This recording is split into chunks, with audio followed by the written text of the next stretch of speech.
It takes That 30 I know seconds to because start. only Yeah, the host, yeah, it started. host only can do. Yeah, Yeah, agreed, I agreed. already Avtar started Meher recording. Baba ki Avtar jai. Meher Baba Yeah. ki jai. Yes, Man. Mamita ji. Okay. Give me a second, please.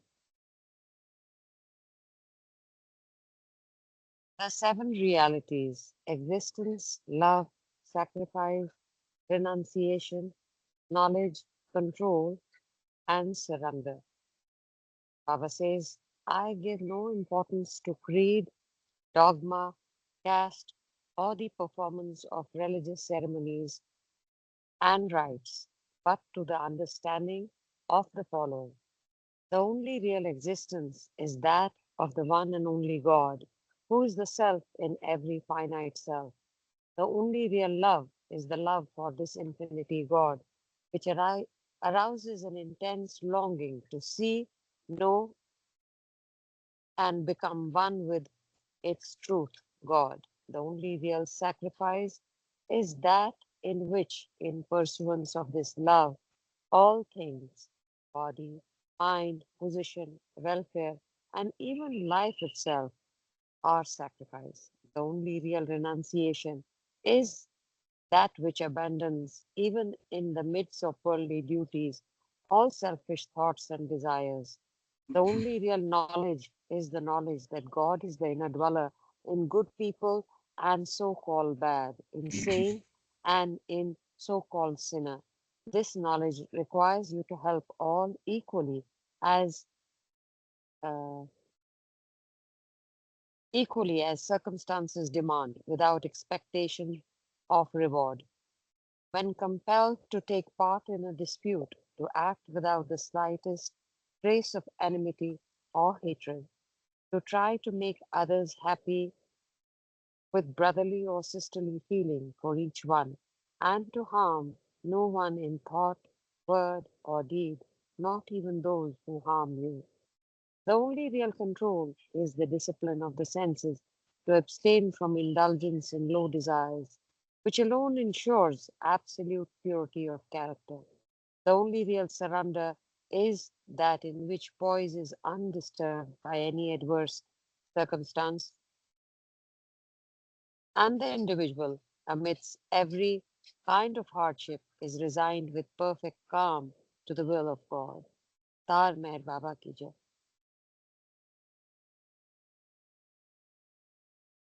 Yeah. So we are currently reading Glimpses of Godman. So this is the new chapter that we are, we need to start. I keep going, Sanjay ji? Yeah, you can read. Yeah, sure. All right. To the Continue. Girnar Yeah. Hills, to the Girnar Hills in Gujarat, 1948. God to man and man to God. There were no must tours in October 1948, though by the beginning of November, plans were being made to visit Gujarat. Delia and Jean were to leave for the West by the end of October. Delia writes in her notes, when the day of our departure arrived, Baba said we were not even to shed a tear, as we would be seeing him again, whatever happened. So Jean and I left after 3 months' stay, happy with Baba's promise and ready to do the tasks allotted to us. Having gained an added insight into Baba's working and his technique of changing plans, building and destroying the scaffolding when the work is finished, we return to the West, strengthened and recharged with Baba's unfailing love. Delia was asked by Baba to establish a center in Great Britain with the help of the Baba Group in England. It was to be run in conjunction with the parent league of in America. Uh, on November 27th, such an institution was established, and the following persons were office holders: Purdom, Chairman Delia DeLoyne, Vice Chairman William Duckett, Secretary and Treasurer. This was the period when Baba kept the Mandali at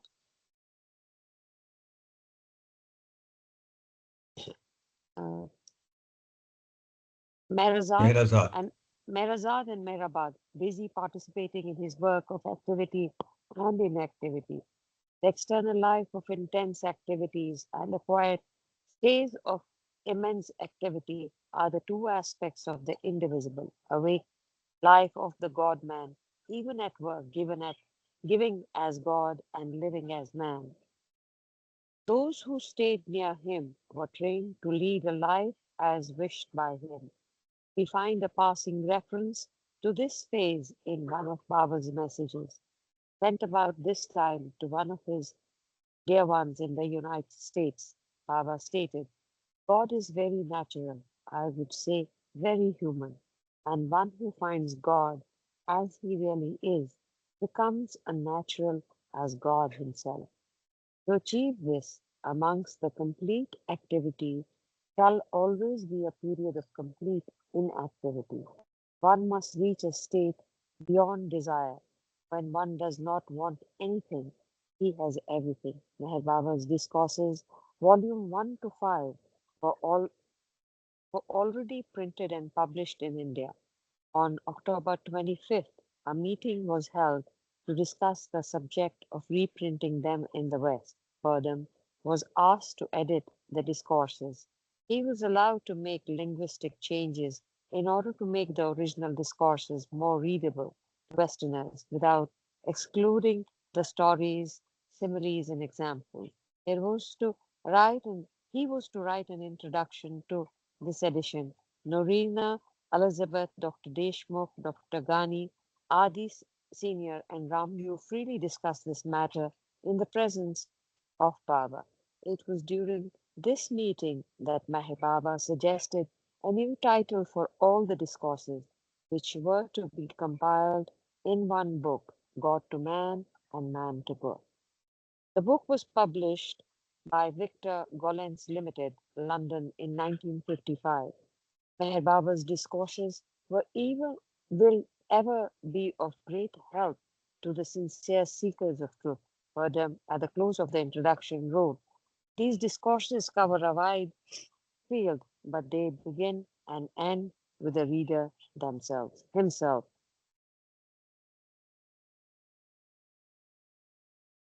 I can't see the title, Sanjay. Yeah, same thing, Okay, continuing. okay, okay, Yeah. okay. This, therefore, is not a book for those who do not want to be disturbed and who propose to go on living as they have always done. Baba invites those who listen to him to do the impossible because only the impossible has divine meaning. He invites us to be different, looking at each other with different eyes, taking up our work each day with a different impetus and vision from what we have hitherto known, so that we can say, as once was said in the world, Father who dwelleth in me, he doth the works. Baba's awakening power is to enable us to experience that our true human being is divine. Baba's discourses provide an opportunity to readers to gain much through a clarity that is so essential in this enigmatic world. An understanding of Baba's articles develops the ability to take things as they are in their natural course with ease and a sense of humor. Too. One thus begins to understand one's part in this grand game of God. Being the content of the edited discourses, the very title of the book holds profound significance. Some years ago, during a stay in Pune in the company of a friend, I happened to visit coincidentally a saintly person. I found him sitting calmly and devotedly before a life size picture of his master. I was introduced to him as one of the Baba people. He asked me, incidentally, to relate to him in a nutshell Baba's philosophy. I quoted Baba's words, a simple thing made difficult is philosophy. As he heard this, he laughed heartily. I added, Sir, what you ask me to state is beyond me. I, however, feel that the title of one of these His books represents the crux of uh, crux of philosophy, the way of life. What's that? He inquired eagerly. I replied, God to man and man to God. Marvelous! How true! He exclaimed. Baba, with simplicity, always maintained the profundity of spiritual truth. Jay Baba, there is a, cross reference number 70 or something, 132 or something. Just can you just take it up? There's some cross reference. Yeah, yeah. No, no. On this page only, 393 only. Yeah, One, that is 102, right? It is here. 102. Yeah, yeah. Yeah, I mean, if you, yeah, I think reading what Nobitaji just read is, suppose we are talking in a group where we want to talk about this book. I think this is a good text to, uh, use for our message to people, what is discourses and what is, it's like a Yeah, yeah. pitch. It can be used. Yeah. Yeah, it's a good, yeah, it's a good Yeah. account of. Pitch. I like that. Yeah, pitch, pitch, Yeah. pitch about Baba. I like that. Yeah. Yeah. Yeah. We use corporate terms. So, Yeah. okay. Yeah. Yeah. Infants are It's, the Can I continue? yes. Yes. Yeah. Yeah, this is a Infant subtitle now, another paragraph starting. Yeah. Infants are the epitomes of purity. In the last week of October 1948, Baba consented to bless a function connected with the opening of Baba Wadi. The word Baba is in the vernacular means a father as well as a baby. Baba Wadi means a school of babies or children. One of the founders of the institution was Goma Ganesh, a postgraduate and a Baba devotee. He had met Baba first in July 1925, a few days prior to the commencement of Baba's silence. He had not conversed with Baba, but had heard him speaking with Arjun, one of the intimate Mandali. He was especially intent on listening because he knew that Baba was to begin observing silence soon. He recalls that Baba's voice was exceptionally mellow and deep toned. This early period of contact with Baba inspired him to write in Marathi a small booklet named Satsam Samagam. It was a short biographical brochure on Baba and was published on Baba's birthday in 1926. Goma Ganesh served as a teacher for some months. Excuse me. Excuse me. There is a reference to the Baba's voice in this context. So it is October 1948. Was he No, no, speaking no. at that time? No. They are talking of somebody Oh, who met Baba 1925. early in July Yes, yes, 25. Yeah. yes. Yeah. Okay, Goma Can we Ganesh, make the reading a bit slower? okay, sure. Oh, Goma Ganesh served as a teacher for some months in the school of Mehrabad. He, I lost it. He composed. You are here. आप cursor रखो. He Yeah. he composed some stanzas in Marathi in praise of Baba, and they were recited by the boys in Meher Ashram. Perhaps this love for teaching and coaching children continued and blossomed in him as he joined hands in starting Babawadi in Ahmednagar. Coincidentally, at that time, Baba was not engaged in mass tours, so he accepted the cordial invitation extended by Goma Ganesh and agreed to be present at the inauguration of Babawadi on the morning of October 25th. The following message of Baba's was read out at the function. Selfless work, as you all know, has many aspects in the social and political field. Each aspect thereof, through though tinged by a particular cultural background has its own merit and consequential reward. But the work related to the welfare of babies is in a class of itself. Babies and infants everywhere in the world are the very epitomes of God's purity and innocence. They are, what are these? Guileless. Guileless and helpless, Guileless. Yeah. and Yeah. helpless, and yet they desire and expect nothing. Why do men see and recognize the enemy and the criminal outside? Because the so called enemy and the criminal are already within them. Babies have no criminal or enemy within and therefore see none outside. I am also called Baba, which endearingly means a baby. And in fact, all God realized souls are unsophisticated like babies. I therefore see and enjoy my purity and colorlessness in the self conscious ones, the babies. This is what is real selfless service. When you are serving the little selfless ones, and this is tantamount to rendering service directly unto God. The biblical statement, and whosoever shall receive one such little child in my name receives me, bears out what I have said. The above message brings to my mind one more incident of the same kind that took place some years earlier. Meher Baba's love for little ones was strikingly sublime. The work connected with the nursing and education of the children evoked a special response from Baba. One of his followers, named Dikshit, was a pioneer in the education field at Kolhapur.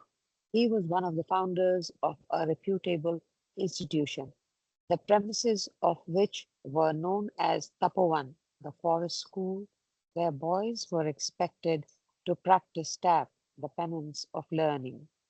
As early as 1930, while visiting the southern part of India, Baba stayed at Tapovan 3 times. The news of his second visit had been received in advance, so he was accorded a rousing welcome by pupils and teachers alike. Baba stayed there for 2 days with Chandji, Vishnu, and a few others of the Mandali. He mixed freely with the boys and played cricket and hockey with them. He spared time to give a talk to the boys, of course, through the alphabet board on the importance of daily meditation. To the teachers, he later discoursed on the subject of I and the creation. In honor of this visit, the staff and the boys arranged to plant a mango sapling in front of the seat occupied by Baba. Tapovan, later also known by the name of Vidyapeeth, had only primary and secondary classes. In 1942, Dikshit and his other associates were successful in receiving a special grant and, in addition, a gift in the form of a building from the city municipality to start a Montessori school. He conveyed this happy news to Meher Baba and implored him to be present at the opening ceremony. The mango tree planted in 1930 had borne good fruit. The work connected with the welfare of the children was dear to Baba's heart. But at this particular time, he uh, he was engaged in work with uh, uh, uh, he was engaged in the work with babies of another type, the mus. Are not the mus, though man grown quite childlike? On Baba's behalf, Adi Senior was sent to Kolhapur with a special message, which was read out on September 18, 1942. One can render unselfish service in the domain of culture. The form of service that a Montessori school takes has a practical value. It deals with infant nature in the prime of its development. Their, care, their carefree hearts reflect qualities that are divine by the restless pranks and blissful for their innocence. It is to see how far you can make use of this divinity in man, expressed through the child God. A little, a little patience, a little kindness, infinite great understanding and sweet love are the only things by which the teachers can repay for having received the usefulness opportunity of human service at its purest. The God-man, Wow, re- wow. I think we can. Okay. The I one think thing I that wanted we I to liked, comment as yeah, well. yeah. Go One ahead, thing that Sunil. like that the as it what we have in our heart and mind only we see outside in the world. That we find somebody as enemy because we have enemy in them. We find somebody an object of lust because we have lust in ourselves. So that example of why do children don't have enemies is very striking. And the Baba's message is that we should have childlike simplicity, not be childish. So that's what I just wanted to quote. Yeah, childlike Yes, simplicity. that was Yeah, yeah. So, very beautiful. it was And very another thing powerful, that and we should find out about this place in Kolhapur. Maybe I don't know. Some people might know whether any any place is there worth visiting. Yeah, true, Baba. true. Yeah. I was only going to point out that ba Baba has actually endorsed Montessori in a big way, and I think that explains a couple of Montessoris in Mehrabad, and so he's Yeah. basically endorsing that this is a good way of uh, helping kids Yeah. Yeah. discover themselves and learn in the right manner, which I'm sure those of you familiar with Montessori will And know, right? Yeah, very good. right, right. Yeah. And the word I love that word Baba Vadi. So just the Baba Vadi, yes. thought came post my working life. If I start a little school or a small hotel or some such type of thing, learning place or something that could be named as Baba Wadi. This looks very beautiful, actually. Jai Baba. in this reading, there is we have decoded what we can do in our lives. Yes, yes. While I was reading it, I'm also thinking, why don't I do a Montessori course to understand it better?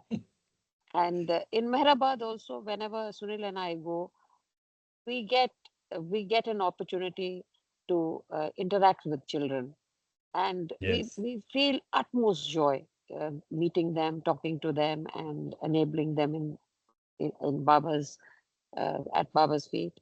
So Yeah. it's so joyful, and this thing about innocence of children, it's so true, they can walk across the fence because they have no fears, they have no barriers.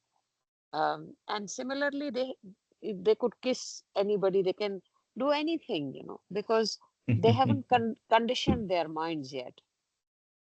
Yeah, yeah, yeah. Yeah. So okay, I'll go Baba. ahead. Yeah.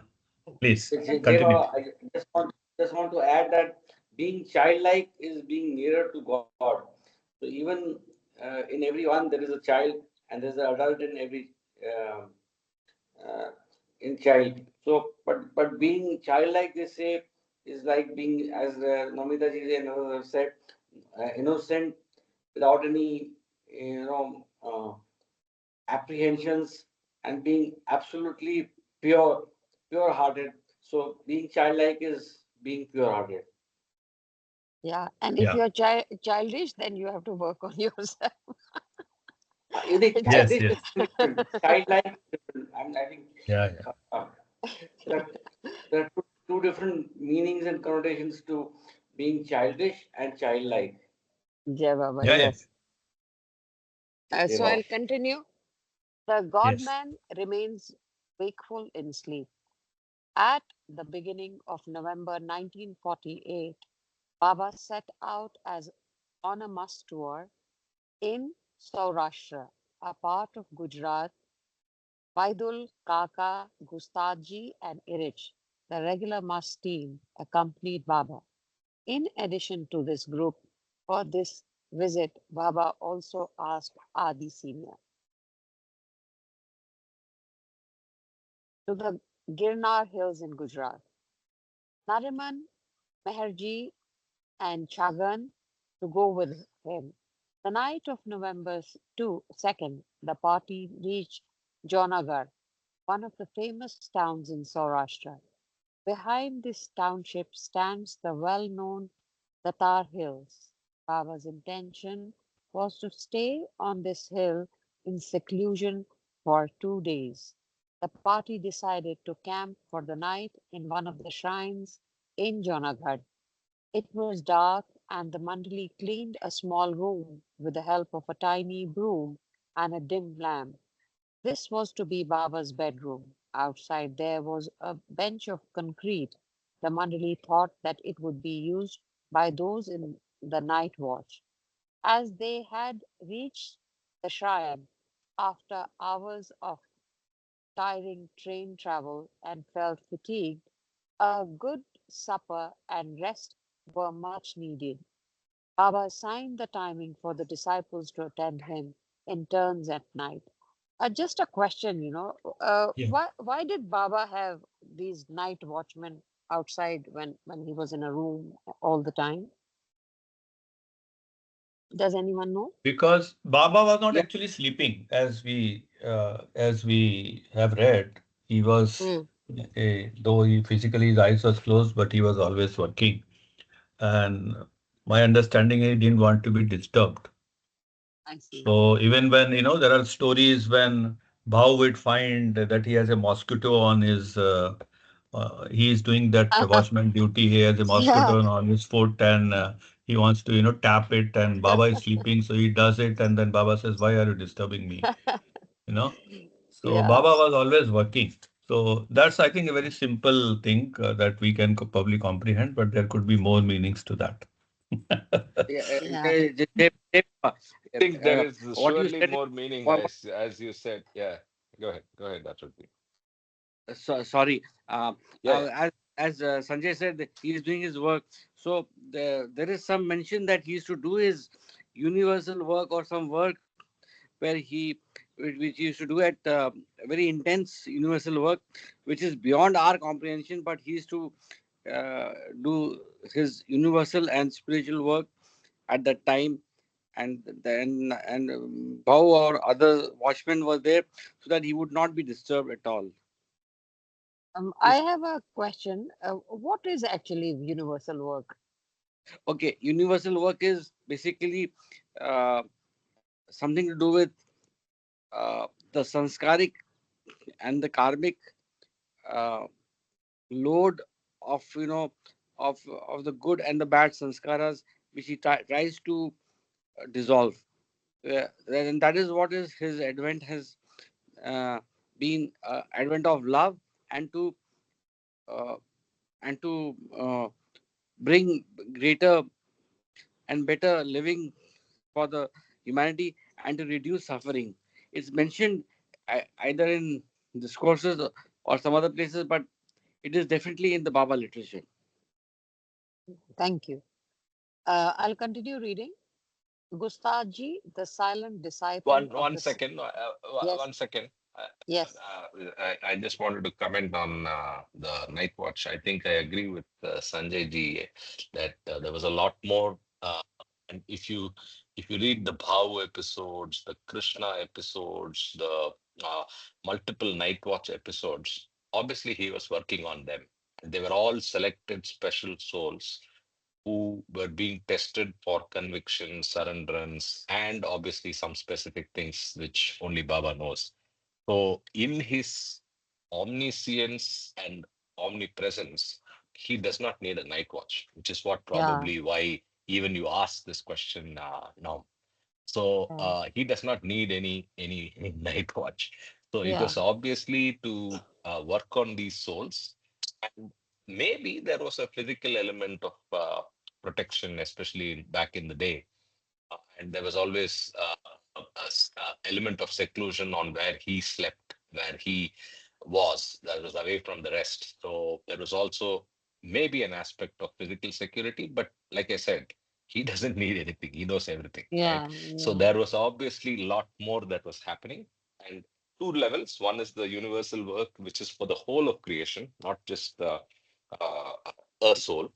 And second, I think he was surely working on those specific people because he reprimanded them often very harshly, and obviously was putting them to some sort of a test in surrenderance and obedience, right? These Yes. are my thoughts. Yeah. Yeah. Yeah, yeah, By yeah. the I way, we can agree. rotate as well.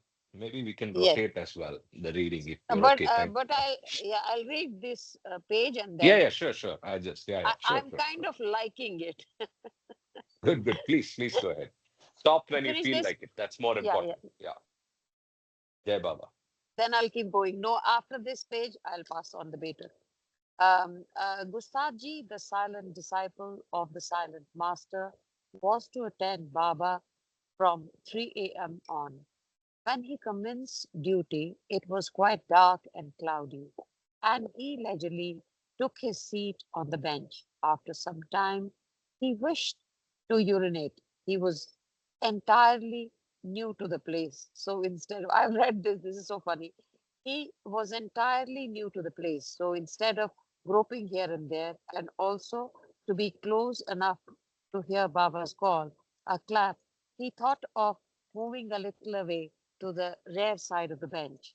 He got up and unbuttoned his long coat, untied the cord of his trouser, and was about to step behind the bench, confident that he would not be needed since Baba was snoring.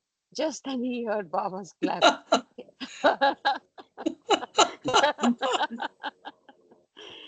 I've read it somewhere, before. His signal, his Caught with signal to pants down.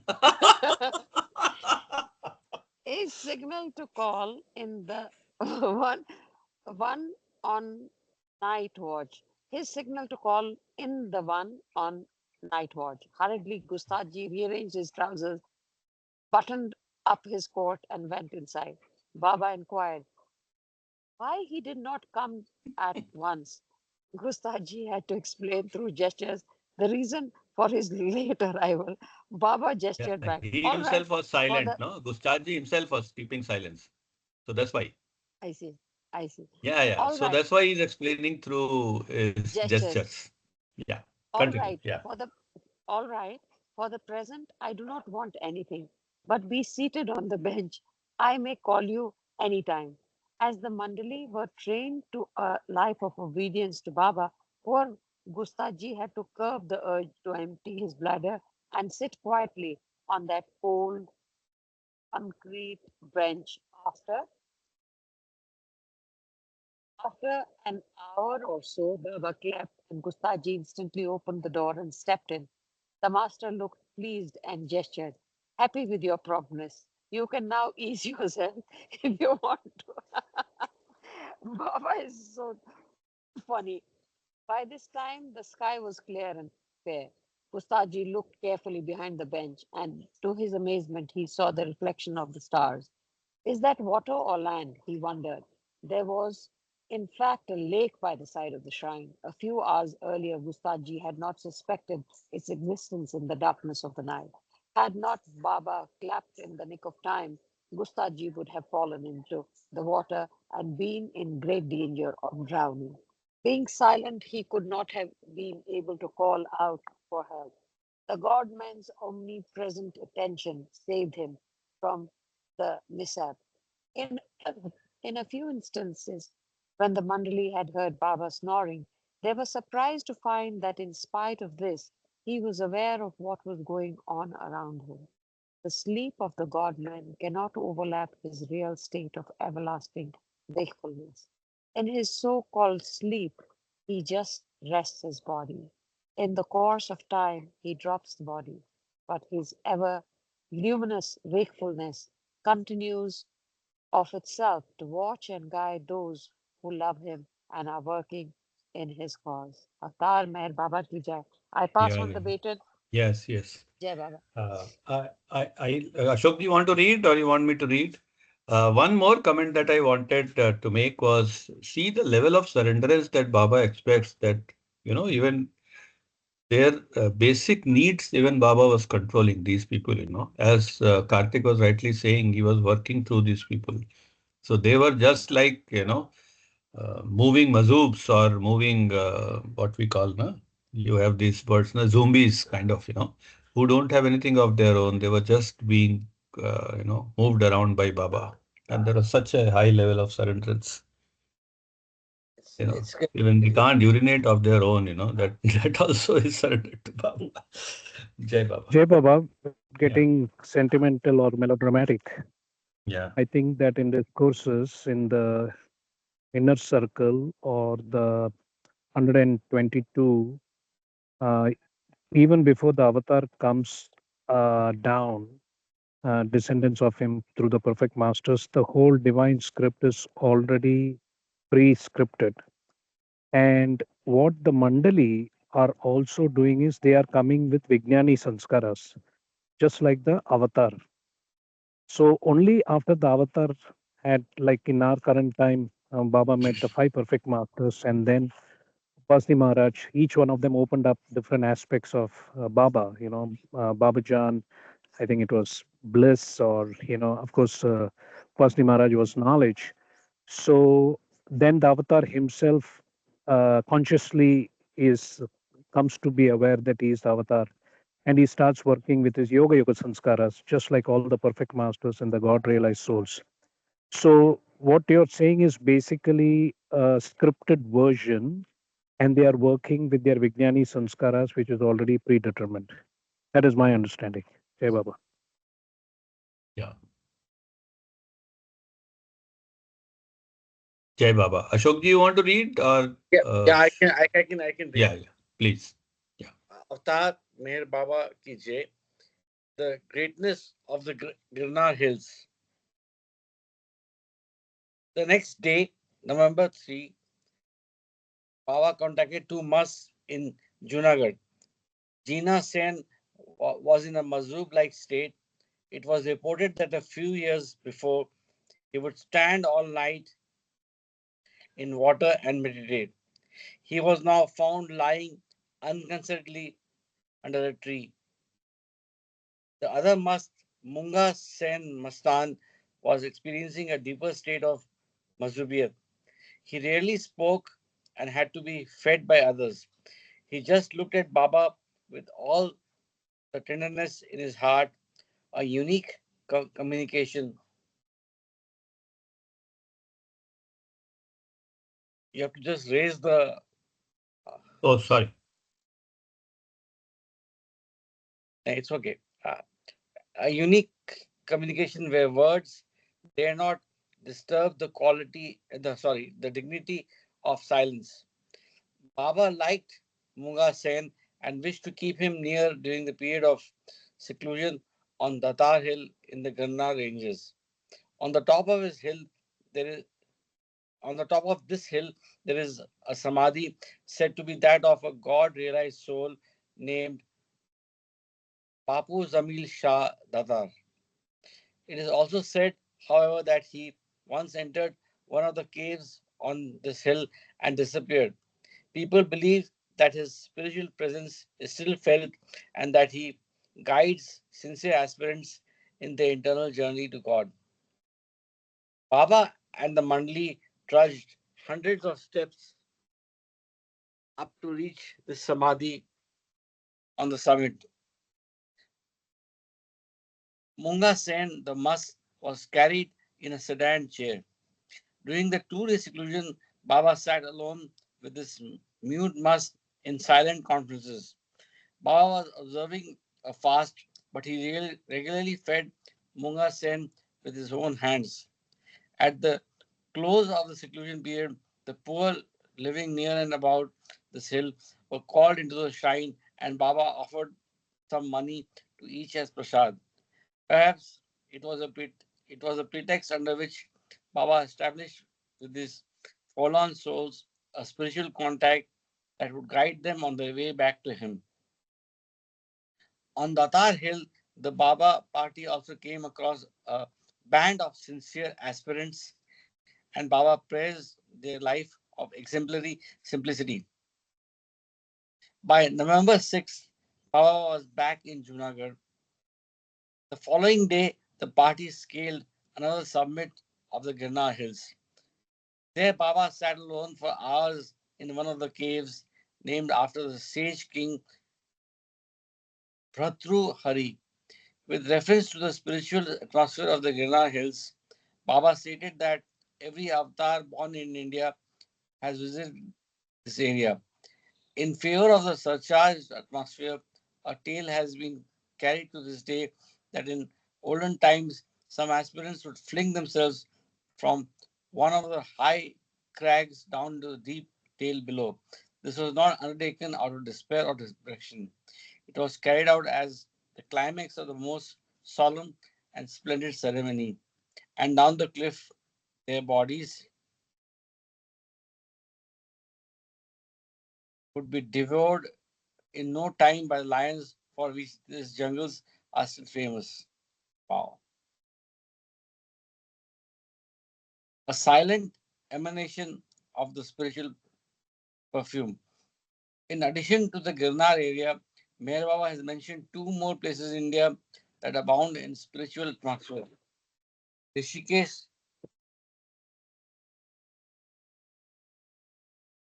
and Banaras. In the summer of 1941, Baba's significant statement called Rishikesh was, of all the places of pilgrimage in India, I like Rishikesh. It is one of the best places in the world for its spiritual atmosphere. Regarding Banaras in the world for this for its spiritual atmosphere. Sorry. Regarding Banaras, the following is the gist of what Baba conveyed to the Mandali. Since times of old, there have been many saints and sages who lived here and practiced penance and meditation.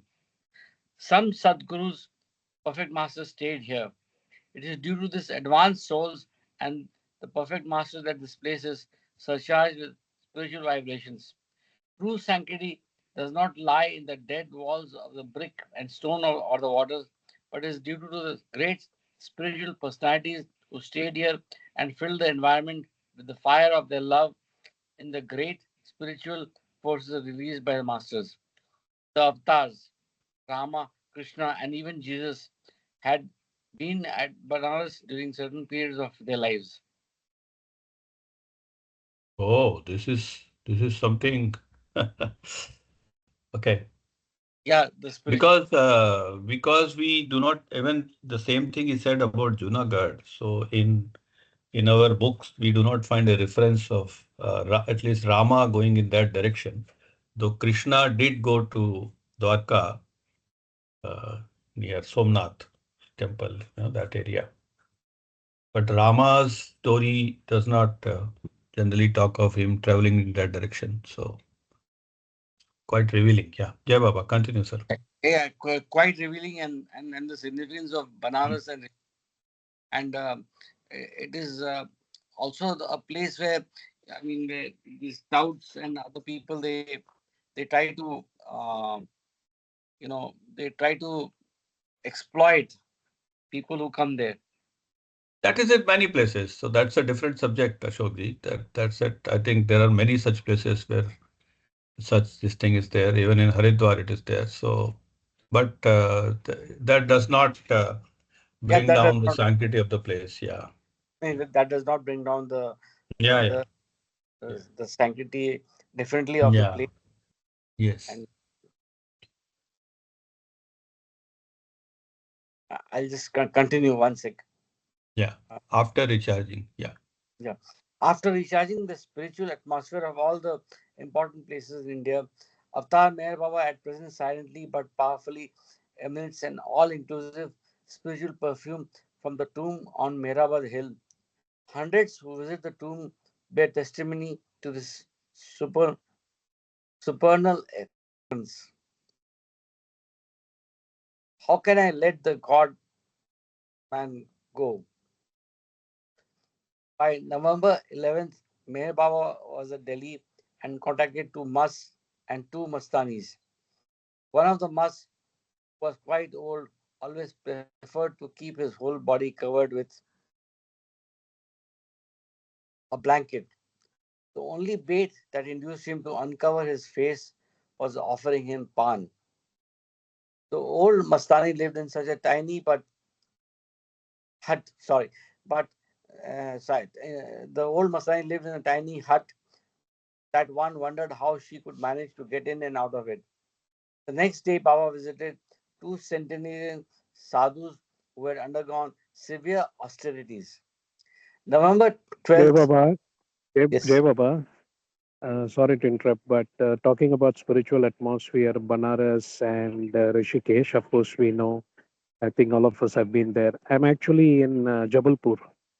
So I went to a Osho musical concert, which was right at the Doladara Falls, where Baba stayed in the PWD for 22 days in 1938, 39. And you know those famous pictures of Baba dipping his hands into the Narmada River and sanctifying it. So there was Chaurasia who played one day, and there was Veeramani, the drummer, who played. And yesterday I came here to Jabalpur town because this Dauladara Falls is about 20 kilometers or 12 kilometers from town.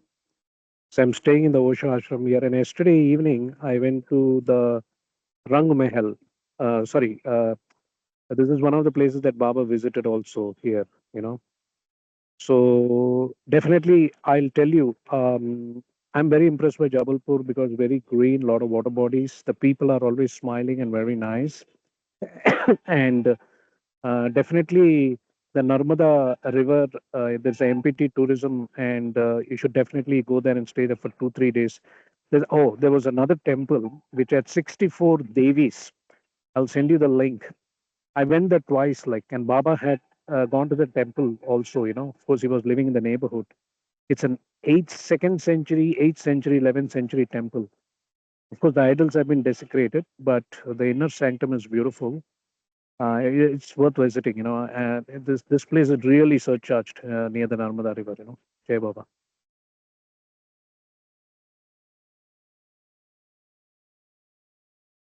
Very interesting. Thank you for sharing. You should build an itinerary around this for all of us. Kama. And all the Yeah, Oshoites yeah, are we can go to getting into the Jabalpur. Baba No problem. bandwagon. Believe it or not, the Oshoites are becoming more and more aware of Mayor Baba and actually gravitating towards. They're trying to. This guy who was an ex Bollywood musician, he's now built a center near the Narmada River.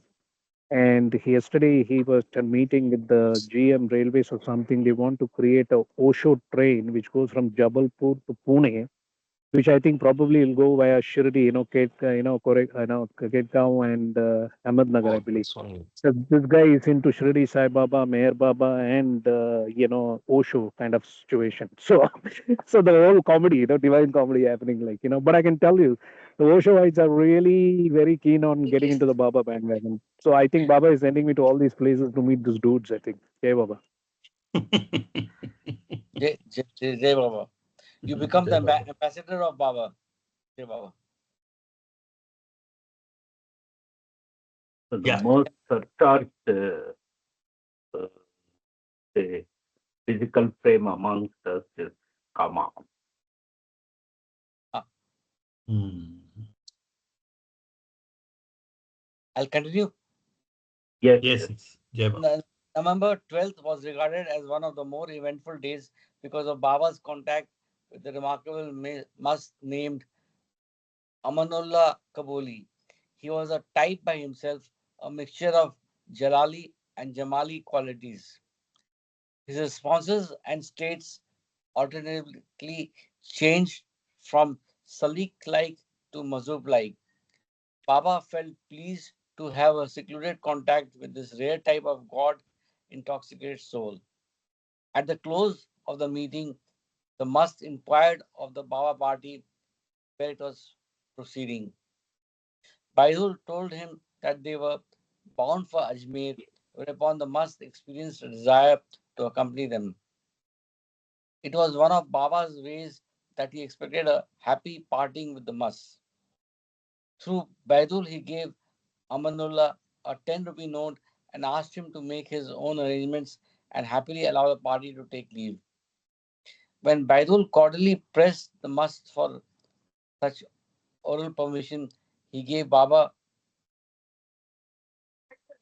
he gave, sorry, I missed the, Yeah, yeah, he yeah. gave Because I Baba a moved.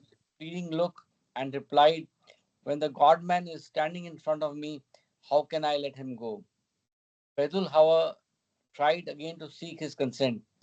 The mellowed heart of the must filled to the brim with love, and he spoke, all right, he may go, but I will send him, Baba, such love cables that will drag him to me.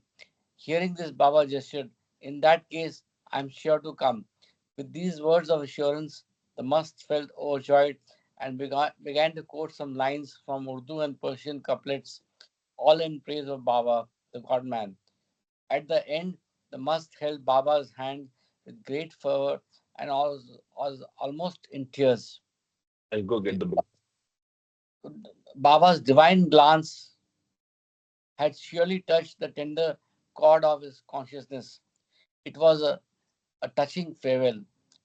Meher Baba's relationship with his must and their love for him is beyond description. In fact, beyond words. The master fed by the must. Baba was at Ajmer on November 14th. The next day, he paid a special visit to the illustrious shrine of Khwaja Sahib to contact Chacha, who was resting majestically in his hovel. Chacha, as Baba had explained, was the real Mazub who was conscious of nothing except himself as God. From Ajmer, the party moved on to Baroda. The purpose of visiting this city was to renew the link with Shambhu Shah, a typical must of the fifth plane. His peculiarity was that at every contact he asked Baba for new clothes, and Baba gave his torn, dirty clothes with the request that he wear them. Baba invariably complied with this. Later, all these clothes were carefully packed and preserved in metal cans at Mirazar. Baba made a special trip to Kambat from Baroda to visit two god intoxicated persons. One had several cats and dogs as pets. The other must was seen most of the time circumambulating the fortress wall, a strange restlessness that kept him roaming and roving, mumbling and singing, perhaps till his last breath. How could the fire of love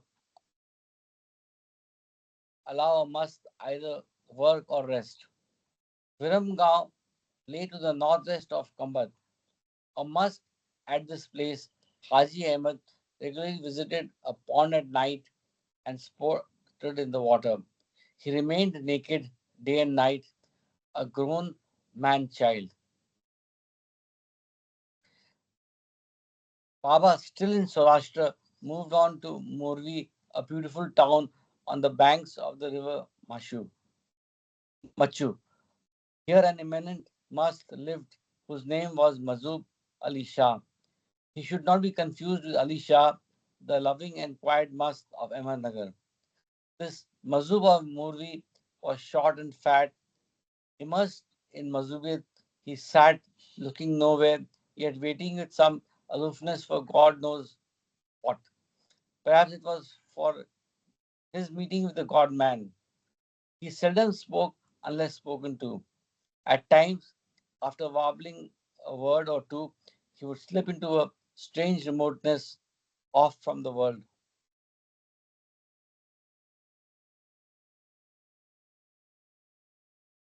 in a domain of delightful ecstasy. With a cluster of long hair and a beard, he seemed to have an aristocratic bearing. Sometimes he would open a tap which was by his seat and enjoy the flow of water ceaselessly rushing out. His face failed to hide his restlessness. While sitting or eating, the same temperament would manifest itself. At the time of lunch or supper, he would mix all the dishes, into one hash.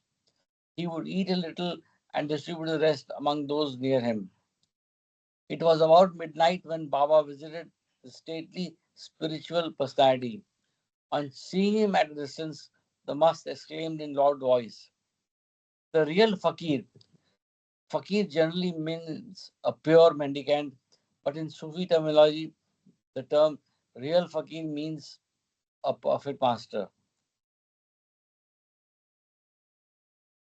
At this time, the must had just finished his meal, and so whatever was left over, he commenced giving to Baba and Baidul. At the end, he even offered water to Baba. Chatti Baba was the only must who bathed Baba, and Ali Shah of Morvi was the only Mazlum who fed Baba. In spite of his compliance, Baba did not find the must in a good mood for a quiet contact. All of a sudden, Ali Shah started walking to and fro in the room. This ended by 1 a.m., and then he told the visitors, except the Baba party, to leave the room, and he asked Baba for a pika worth of dates. Baba was exceptionally particular in catering to the wishes of the Mas, and prior to the contact, he sent one of the mandli to fetch the dates. In the dead of the night, they were purchased and given to the Mast.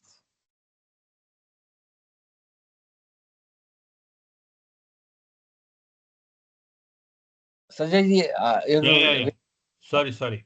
Yeah, एक minute. And yeah. You have to read from Mazhubali, here.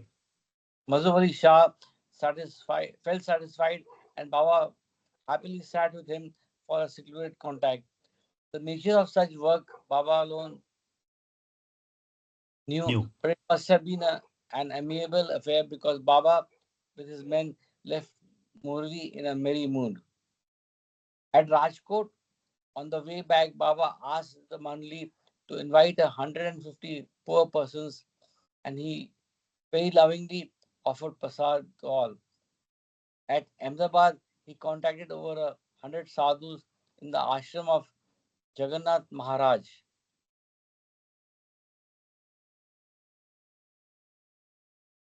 In addition, a few musts and yogis were blessed with Baba's physical touch.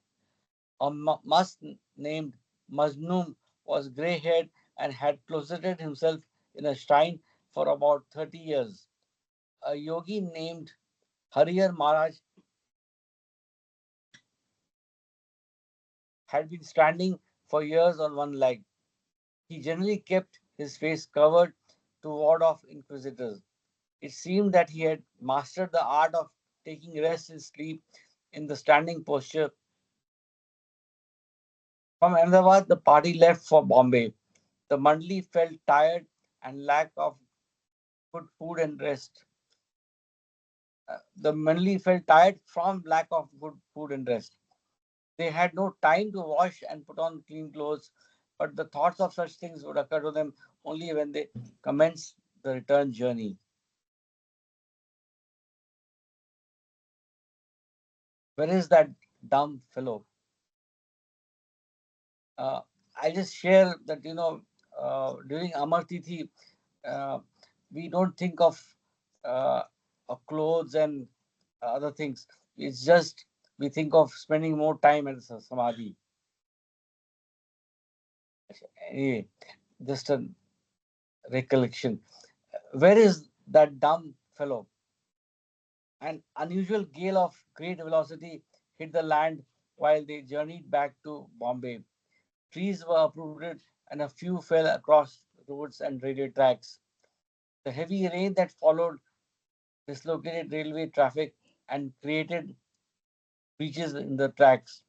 The train that was carrying the Baba party towards Bombay had to stop close by a jungle near Nadiad, and its schedule was declared indefinitely late.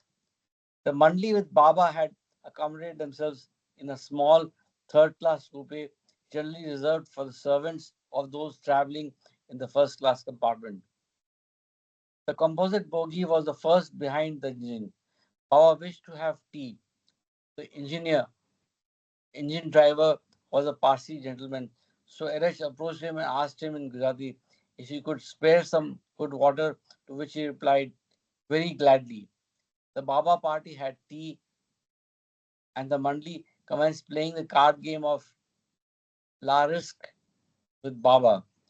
The engineer heard this respectable group of Parsis speaking in Gujarati and felt drawn to them.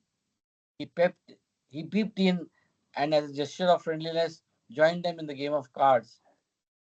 Baba had put on a coat and also a cap that covered his long hair. He played the game with ease and grace that the engineer had not the slightest hint or sign that Baba was observing silence. But he did detect the silence of Gustaji and would refer to him as a Muga, a dumb fellow. After the game, Iresh prepared rice and dal for Baba on a mini stove that the party used to carry on such trips. The repairing of rails continued through the night. Sanjay ji, would you like to rotate the reading? So, Yeah. I can start reading. You must be tired. Yeah. then Yeah, you're go not ahead. that. It is half an hour left. I'll read for some time. Then if anybody wants to come in, because let me see who all are there. Mama ji is there. Ashish is there, Mahu is there, Kama. Let me read for 5-10 minutes and then Yeah. maybe Ashish or Mahu can read. Yeah. Yes. And Avatar Baba ji. Ji. Yeah, Meher. Yeah. 1 minute. Where is that gone? Yeah. Gustaji, from an early age, had been leading a simple life in the company of perfect masters like Sai Baba, Upasni Maharaj, and now Avatar Meher Baba. He was not used to the ways of the civilized world, which out of necessity demand considerable haste. By early morning the next day, as in the custom in Indian villages, Gustaji, with a tumbler filled with water, proceeded to the nearby jungle to move his bowels. About this time, an all well signal was received by the engineer, and he whistled to warn the passengers to get into the compartments. He then learned that Gustaji had gone out, since he whistled and whistled at intervals. But Gustaji had no idea of this. Again and again, the engineer engineer leaned out from his seat to inquire of Irach, peeping from the next window. Where is that Muga, the dumb fellow? Has he come? Is he deaf too? After some time, Gustaji appeared on the scene, walking leisurely, but finding no passengers standing outside of any of the compartments, he somehow realized the situation. As he hurried, he lifted and waved his tin tumbler at the engineer at a signal to wait a while. The engineer felt very amused at this gesture and particularly at the expression on Gustaji's face, which reminded him of an innocent child about to miss a bus. Eventually, Gustaji got in. Many eyes from the many windows focused on him, and the train moved on. It goes without saying that Baba enjoyed the fun immensely. I have recorded this incident in detail to show that the engineer who mixed freely with the Mandali detected Gustaji's silence, but he did not even guess that Baba, with whom he participated in the game of cards, was also observing silence. One could be with Baba for hours without any impression that he was observing silence. This reminds me of another incident where Baba's silence was detected and evoked an unexpected response. This also took place on a railway journey. Baba was on one of his must tours. The compartment in which Baba Bhati was traveling was not crowded. Two elderly ladies were sitting on the other side. During the journey, they saw Baba using gestures to convey some instructions. The conversations was either in Gujarati or English. Baba's personality naturally arrested the attention of two ladies, and they closely, though not directly, watched Baba's gestures. One of the venerable old ladies conveyed with motherly affection to her companion how proud a mother would be to have such a robust and handsome son. but what bad luck that he is dumb. Some of the mandli overheard this remark, spoken softly in Hindi. When they told this to Baba, he had a lively laugh. Returning to the account of the tour of Gujarat, the train left Nadiad by sunrise, but as it appears Bombay, it was detained again at Bassein. A part of the railway track was submerged in water. One more, Once more, they had to wait a long time. Baba reached Nariman's flat Ashiana in Bombay 24 hours late. From Bombay, the party proceeded straight to Mehrazad by car. The Mandli looked quite tired, but Baba appeared fresh and cheerful. For any expedition to contact good musts was the work he loved most. So, this is the next story. Baba, the spiritual physician. In November 1948, Meher Baba was away from Mehrazad for over 3 weeks, and there was a lot of bail awaiting his attention. After his return from the must tour of Gujarat, there were no travel until the end of the year. Each day, a few of the mandli would either read out or convey the gist of accumulated letters to Baba and receive his special instructions, if any. Adi Senior often went to Mehrazad from Ahmednagar to attend to correspondence. A few excerpts from letters received and the replies sent, mostly about this time, are given below. A devotee expressed his feelings. Baba, I am extremely steeped in domestic affairs. Bless me that I not forget you, neither should you forget me. Your obligations in times of distress are unfathomable and beyond human admiration. Baba assured him of his loving help. A letter portraying the agonies of the devotee was read out to Baba. To this person in great distress, Baba conveyed, happiness and suffering in life do not last long. Remain calm and patient while experiencing these ups and downs in life. I am with you. During this year, Baba remained mostly either in seclusion or busy contacting musts. A devotee from Kolkata inquired of Adi Senior about the nature of Baba's work in seclusion and the subsequent result. Adi frankly replied, the result to my knowledge is known only to Baba. He will go on working spiritually towards the ending. He does not give out or predict future events. Strange are the ways of the Master. Aside from being the spiritual guide for all times, Baba sometimes was a physician too. I noticed him recommending a certain patent mixture of for varied stomach complaints. But his prescription, I think, was more for the soul than for the physical body. It was a personal help that brought about spiritual results. One of the old devotees of Baba once told me that during the Meher Ashram days at Meherabad, Baba allowed some of them to press his legs and feet at night. Once Baba noticed that Madhav Rao, while attending to this service, often scratched his own waist. He wrote, he wore his dhoti very tightly and so had a ringworm right around his waist. Baba asked him to apply a common ointment that was easily available in Ahmednagar. To the surprise of Madhav Rao, it worked wonders and he was completely cured. Later, he incidentally advised his friends to use the same ointment. The man, however, was astonished to find that it did not help him in the least, though he had just a small patch of ringworm. Madhav Rao did not then realize that Baba's external treatment for anyone was an excuse for him to effect a spiritual corrective. By the end of the year 1948, Baba sent the following prescription to one of the dear ones in Karachi. Stop taking vitamin A. Don't take food that increases fat. Eat oranges and lettuce profusely. Report your condition after 1 month. It was observed that if Baba gave some such instructions to anyone. He was very particular about the checkup. Even in the later years, Baba's practice of prescribing medicines to some of his dear ones continued.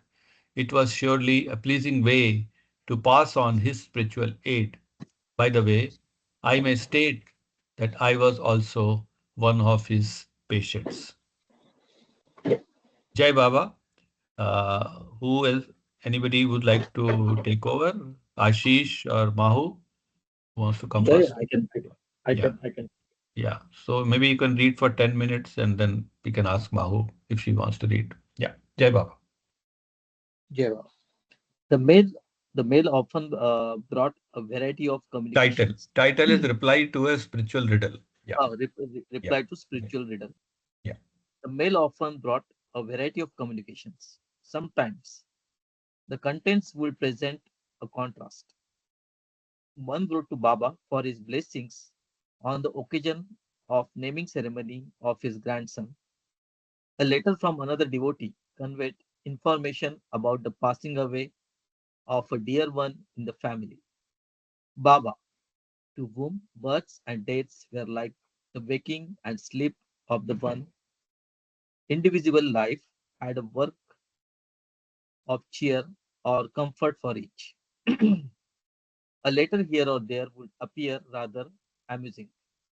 A few months earlier, a devotee from North India, who perhaps regarded Baba as the divine employment officer, wrote, I pray at your feet for a proper job in accordance with my qualifications. After some months, finding himself still unemployed, he sent a telegram. Pray at your feet, God realization. Perhaps he thought that it will be easier for Baba to give him God realization than a job. Baba generally smiled at such communications. But even then, one would notice a flash of compassion in his eyes, a gesture to help such a person work out the inevitable karma. Baba really lives with those who, in whatever way, remember him. Amusing correspondence, such as the above, bring to my mind an incident that took place a decade later.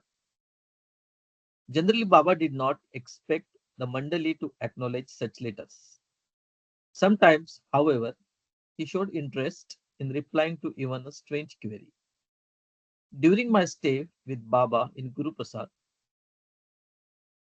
Pune, one of my duties was to read out to him in the morning the correspondence written in Marathi.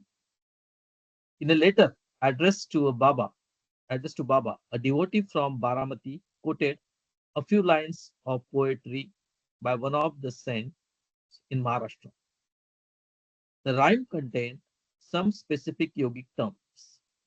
It was sort of spiritual quiz, and Baba was requested to clarify the meaning. Hearing the letter, instead of conveying anything with reference to the naughty point quoted, Baba simply asked me to inform this devotee to ask a Baba lover at Sholapur for the necessary explanation. The same day in the afternoon, as Baba was having a stroll on the long veranda of Guru Prasad, he casually asked me if I had finished replying to the letters. When I answered in the affirmative, Baba specifically asked me if I had answered the question about the spiritual riddle. I just smiled, but Baba looked rather displeased and repeated the same question. I answered, Baba, the person at Sholapur who who addressed you have asked me to convey Anna Jakal died long ago. At this Baba gestured, what have to do with that? Do I know? Do I not know it? I know everything. Tell me why you did not send a reply. I felt guilty for not being literal in my obedience to Baba. I immediately brought a postcard and replied as instructed. Only when I read the card to Baba did he leave for his resting room in the western wing of Guru Prasad. I do not know whether the devotee wrote to the address given or not. After some days, however, I met this person from Baramati during the darshan hours at Guru Prasad, but the topic mentioned in correspondence was never referred to in our conversation. After that time, while attending correspondence addressed to Baba, I learned that his instructions alone mattered most. Baba's way of dealing with his lovers were surprisingly personal and direct.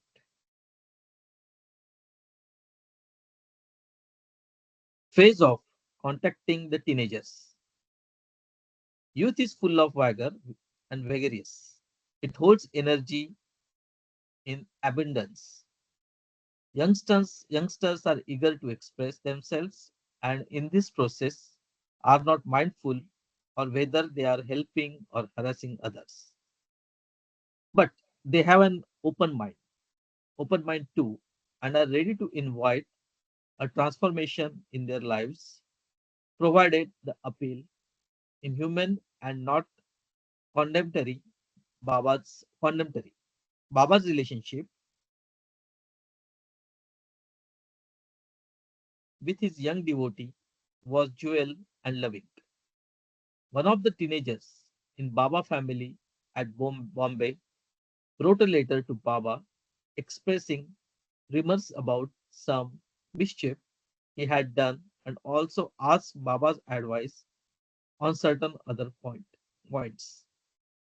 The following reply was sent to him by one of the Mandali. If you were mischievous in a good way, Baba was nothing to say, but a display of ego, use of bad language and insults to elderly people are not desirable. Baba, however, wants you not to bother about what has happened, but henceforth try as far as possible to behave yourself. He has his nazar on you, and in his remembrance, you will gradually overcome your weaknesses. As for learning to ride a motorcycle and going swimming, Baba has no objection provided you are careful and not so hasty as to lose presence of mind when confronted with unexpected situations. Be careful, be confident. Remember him, don't worry. Apart from such personal guidance to those in Baba families, Meher Baba maintained contact with teenagers in a special way as a part of his internal work. Little is recorded of his particular phase, which commenced with the opening of the Hazrat Babajan School at Mehrabad in 1925. Baba spent considerable time in silent conference with the must, and he similarly spared time, though much less, to be in the jovial company of different teenagers in different years. Like contacting the must, the company of these boys serve him in a way as the scaffolding for his inner spiritual work. Baba seemed to have worked on a certain spiritual forces through such contacts, through the process involved, or the results thereof were not disclosed by him. In spite of the great concern and affection that Baba showered of these youngsters, with a few exceptions, they did not necessarily continue to come into Baba's recurrent contact by attending different programs held in latter years. Perhaps through them something deep was sown in the hearts of the young, which needs time to germinate the blossoms and blossoms. As for this phase of work, I will narrate two incidents, one occurring in India and other in France. Ismail and Ibrahim were two brothers living in Pune. Sometimes Baba especially they sent for them and they were asked to follow certain instructions. After the partition of India in August 1947, this family moved to Karachi in Pakistan. One of the Baba's dear ones living in the city was asked to look after the needs of the family, especially the two teenagers. In the middle of 1948, Baba expressed a wish that these two boys should visit India and stay near him or wherever he wished them to reside, provided they were ready to extend their stay in India to 5 years. If they were not in position to fulfill this condition, they were not to come and not to worry. The boys wished very much to go to India, but because of visa difficulties, they had to cancel the visit. A few months later, in the same year, Baba sent another message to his people in Karachi.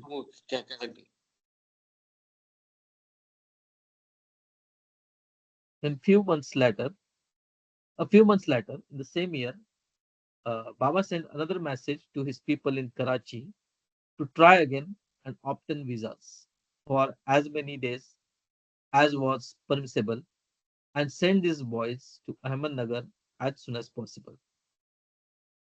This time, the matter moved speedily, and to save time in response to his message, Baba's men booked tickets for these two boys on the first available plane flying to India.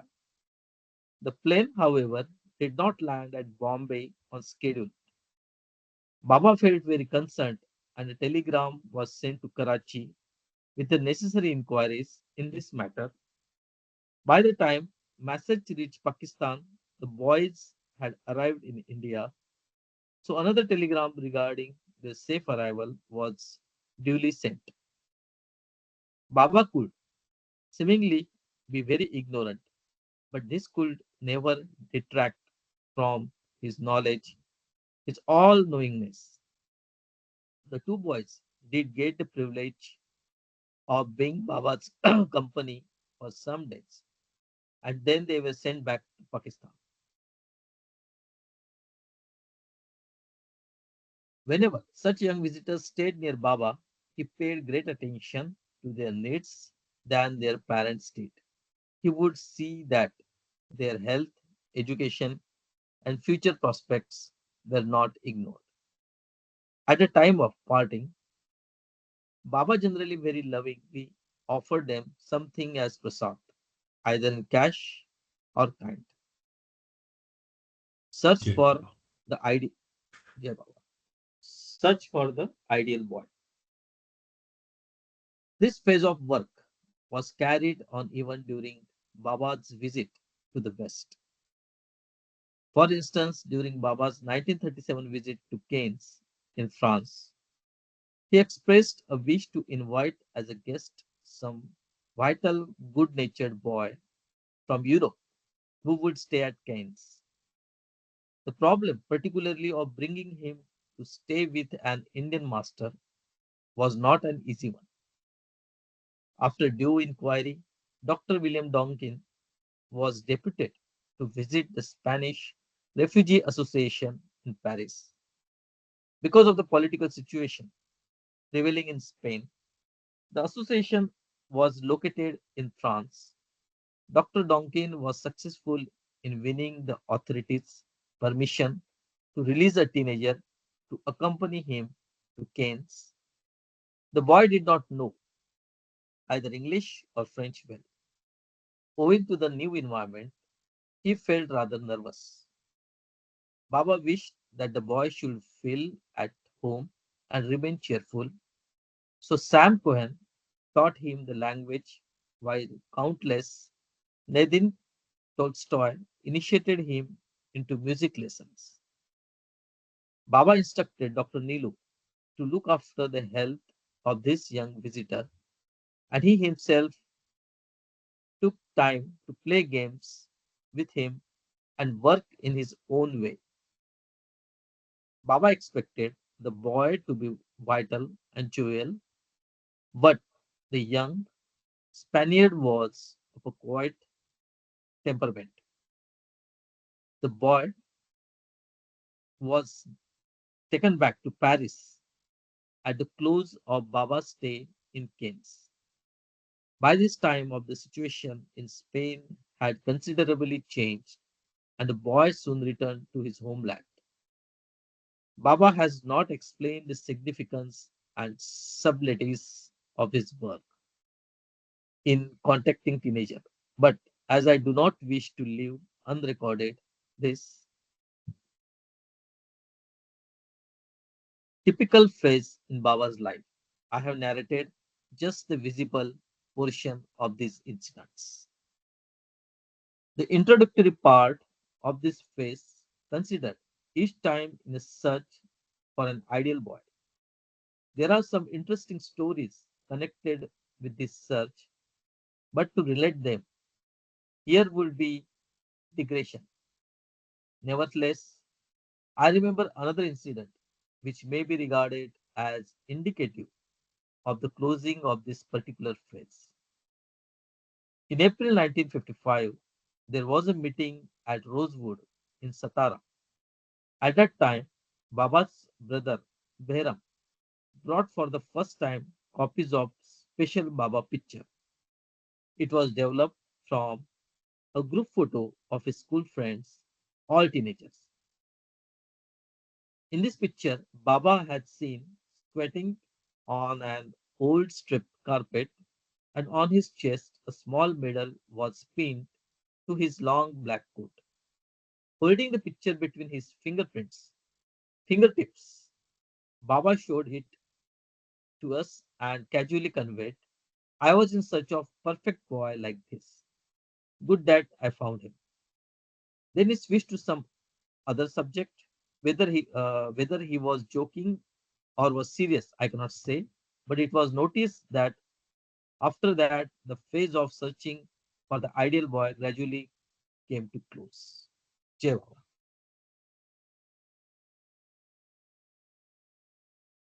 Shall we continue or how? We can close now. Just 2 minutes left. With some comments, if any. I have one comment to make is, yes, this Bal Natu ji has very nicely covered this young lads being used for Babas for spiritual purpose. And just wanted to quote in Meherastana, where Baba declared himself as the avatar on 1954, 9th of February.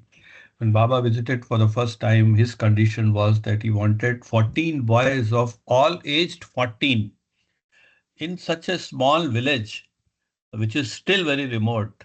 How they could have managed those boys is itself a challenge. And one of the boys pulled back his leg when Baba was bowing down, and Baba was very upset about it. And then he was once again requested, and then the whole thing went off. And one of the boys is still there in Merastana. And last that I visited, end of November, I met him, and he was playing tabla with us during my singing. So, so yes, this is something particularly to be noted about the young lads being used by Baba, as we read earlier for children. Yeah, Jai Baba. Hey, Good, Baba, good such a comment. Yeah, I delightful think, reading. yeah, Jai Baba. Jai Baba. likewise, Yeah, Baba. likewise. Lovely reading. Thank you so much for chipping in, Sanjay ji, and hosting this today. And it was really lovely. And thanks to all the readers as well. Yeah. Jai Baba, Mama ji. Jai Yeah, Baba. Baba. Jai Baba. Jai Baba. Yeah, Baba. Jai So Baba. have a Nice blessed name week. appears for you, Nomita ji. What is Meher it? Naam. What? Meher Meher Uh, Naam. Naam. I was because wondering who was it. I was about to ask. There is one new entry into our group. So good. नाम है ना, तो नाम भी हो सकता है ना, Naam. NAMI। हाँ, Yeah. तो It's ऐसे good. जैसे जैसे बाबा चाहे हम अपना नाम बदल सकते हैं। Yes. पता है, you know what? In Pune, we went to a restaurant. The name was Incognito, and we just went there because Baba's. You know, in books you read a lot about he went incognito. So I called the owner and I said, "How did you think of the name?" Mhm. So then he said, "No, we are like undercover, surprising, something like that." But Okay. I enjoyed it because I thought Baba was there. Okay.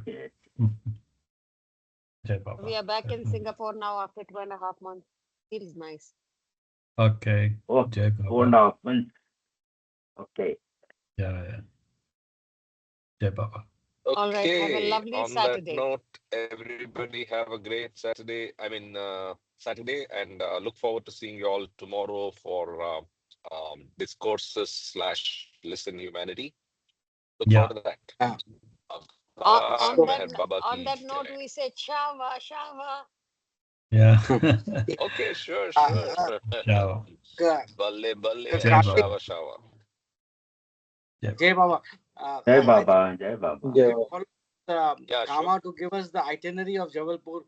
I, in 2017, there was a Meher Baba Sevas 2-3 days where I had met Kama for the first time in Jabalpur, Oh, and Jabalpur, they are a uh, very enthusiastic, motivated lot of people who yes.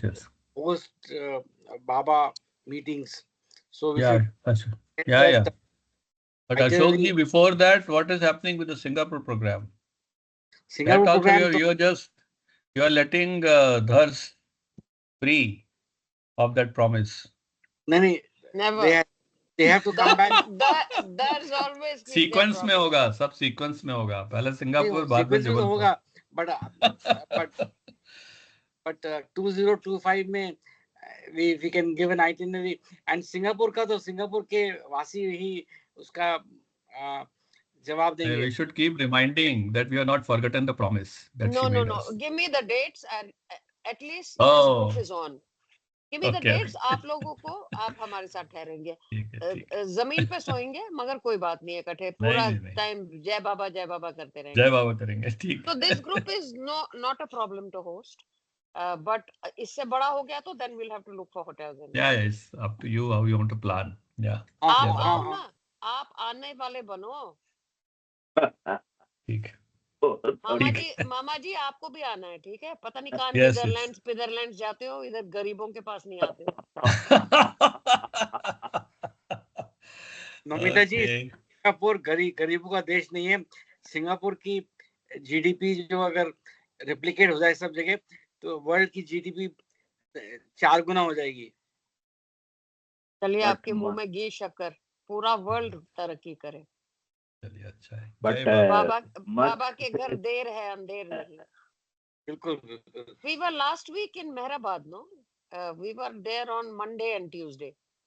Okay. Yeah, that was very nice, very delightful. Yes. Jai Saw your Baba. pictures. Yeah. Jai Jai Baba. Baba. Jai Baba, Jai Baba. Jai everyone. Baba. Jai Jai Baba, Baba. everybody. Okay. Have a good Jai one. Baba. Tomorrow I am not there. Okay. ठीक है. I'm participating in a marathon which starts at 6:45 or something like that. Okay. Excellent. All the best. Take care. Yeah, it's a Yeah. small one. It's a half Okay.